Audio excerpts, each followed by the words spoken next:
Je le disais donc, en l'espace de moins de 4 ans, une jeune et belle femme a subi 20 opérations de chirurgie esthétique. Personne ne l'a forcée, elle était volontaire. Pourquoi ces opérations, qu'elle seule jugeait utiles? Est-elle satisfaite aujourd'hui de son image? Faut-il mettre des limites aux transformations dites esthétiques? Autant de questions que nous allons poser à Pierrette Dautris, qui se présente d'ailleurs elle-même comme cobaye de la chirurgie esthétique dans ce livre qu'elle vient d'écrire sur son expérience. Je la rejoins tout de suite. Bonjour. Bonjour. Merci d'être avec nous aujourd'hui. Mais ça me fait plaisir. Je viens de loin, mais ça me fait plaisir. Vous venez de très loin. Alors je voulais dire justement que vous êtes d'origine belge, mais vous vivez au Québec. À Québec. À Québec même.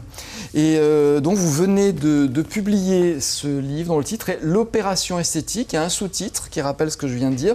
Journal intime d'une journaliste cobaye de la chirurgie esthétique. C'est édité chez Le Dauphin Blanc. Petite précision, ce n'est pas un livre qu'on trouve aujourd'hui comme ça en allant chez son libraire. Il faut le commander.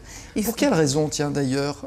Écoutez, je pense que je vais écrire un livre, sur l'histoire du livre, parce que, bon, c'est sûr que c'est un sujet un peu délicat, qui est un peu polémique à Québec. Donc le livre, on peut le trouver, il contient des secrets assez explosifs sur la chirurgie esthétique et on peut le commander chez le libraire, il est disponible en France, mais il faut le commander en librairie.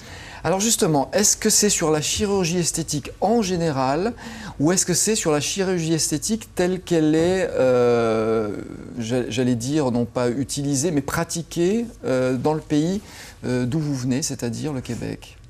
Là, l'histoire s'est passée en Belgique. Oui. C'est sûr que j'ai été privilégiée en tant que journaliste et cobaye à la fois. J'ai pu explorer les coulisses de la chirurgie esthétique comme en général on ne les montre pas. Oui. Mais là vous dites que c'est au Québec qu'on vous embête avec le livre, donc j'imagine que les chirurgiens québécois se sentent un peu visés. Oui, parce que l'histoire s'est passée dans une clinique privée et bon, c'est quand même à la mode, les cliniques privées, mais naturellement je suis tombée sur le pire, c'est le pire des cas que j'ai vécu, probablement parce que je devais écrire un livre. Vous savez, j'avais un appel intérieur pour entrer en chirurgie. Je suis entrée en chirurgie un peu comme on entre en psychanalyse ou en religion. Alors justement, pour quelle raison est-ce que vous avez décidé un jour de pousser la porte d'un chirurgien esthétique? Parce que comme on va le voir, il y a une première photo, on vous voit il y a quelques années, avant vos premières opérations, je ne sais pas si c'est celle-ci, vous n'aviez a priori rien à modifier. Vous êtes encore, heureusement aujourd'hui, une belle femme. Pour quelle raison est-ce qu'on pousse la porte d'un chirurgien esthétique dans ce cas-là? Écoutez, moi c'est un petit peu inverse, le schéma inversé par rapport à la plupart des femmes. En général, on recourt à la chirurgie esthétique pour séduire davantage, pour devenir une femme fatale, une séductrice.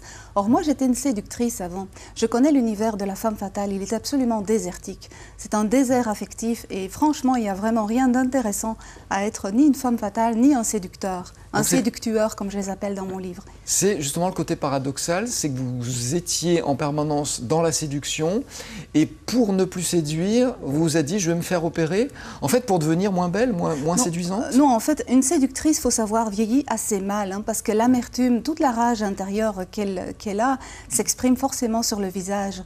Moi j'avais des plis d'amertume au niveau de la bouche et c'est vraiment un passé dont je voulais me débarrasser.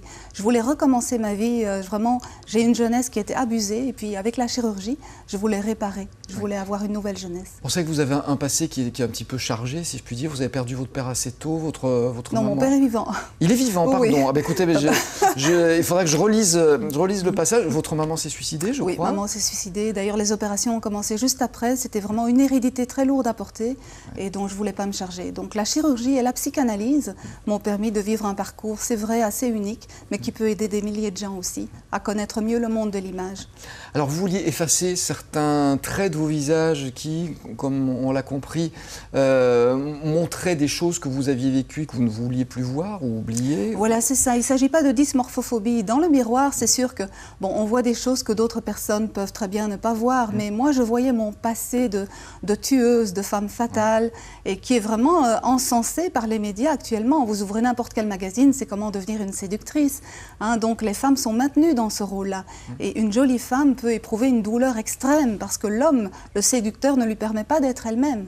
Donc moi, j'en ai vraiment eu marre. Et lorsque j'ai été défigurée, parce que je suis restée défigurée plusieurs années par des opérations qui ont mal tourné, comme mon chirurgien m'a abusée, il m'a prise en otage, c'est une longue histoire. Oui.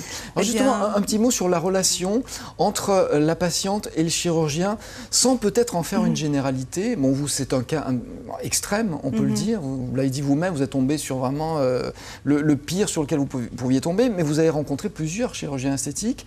Est-ce que vous avez remarqué des traits communs entre eux? Est-ce qu'il y a un profil du chirurgien esthétique qui est un médecin un peu différent des autres? Ben, écoutez, la plupart de ceux que j'ai rencontrés, notamment dans mon enquête, il y a également une enquête dans mon livre sur des chirurgiens à Paris. Je ne les nomme pas, mais il y a à boire et à manger, mais le prototype, c'est quand même le séducteur. Hein. C'est un métier de séduction.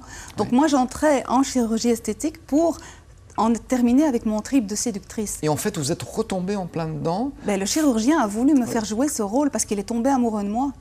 Alors là, vraiment, le scénario a pris un tour auquel je ne m'attendais pas du tout.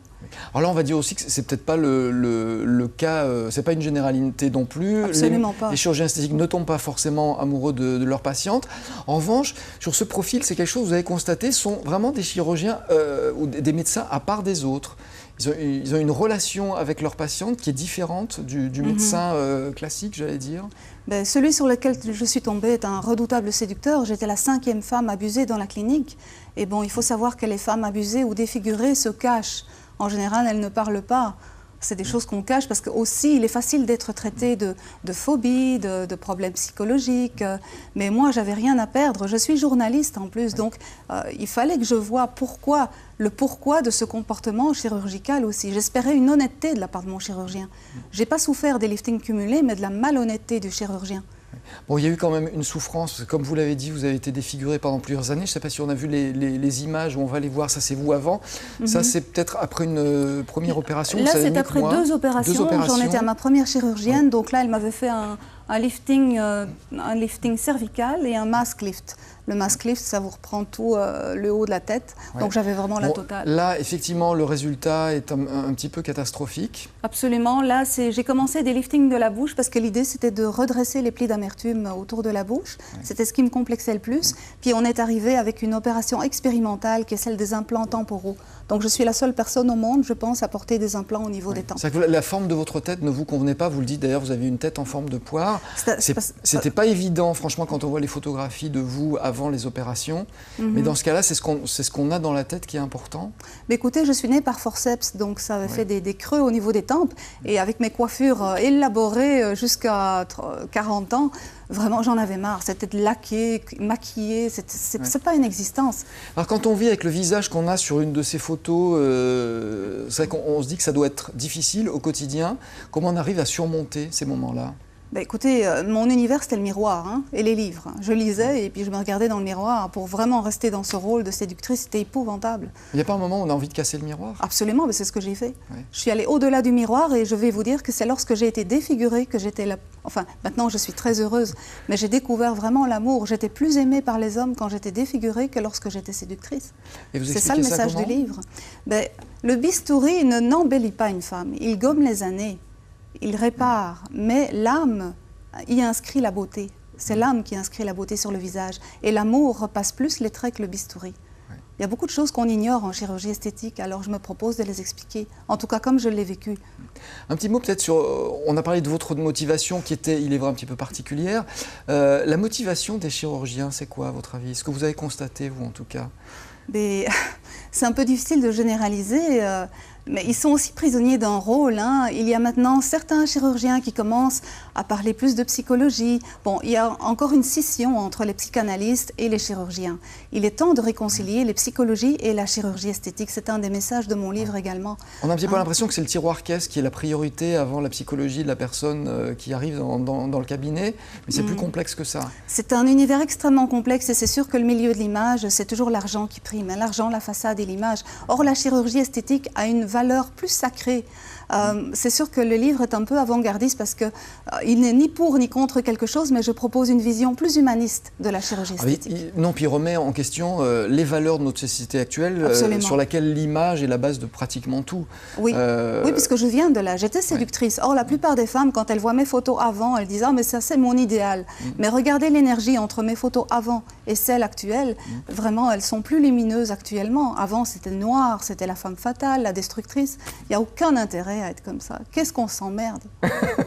Vous sortez donc de plusieurs années de transformation. Ça a duré 3 ans et demi. 3 ans et demi. Pour ce qui est des opérations, plus longtemps pour vous réparer physiquement parce qu'il y a de la souffrance, il y a des choses qui doivent se cicatriser tout simplement. Oui, là ça a duré à peu près 4 ans. Donc là j'étais bien forcée de regarder dans mon âme puisque j'étais défigurée. Donc c'est une lumière intérieure qu'il a fallu que j'aille chercher.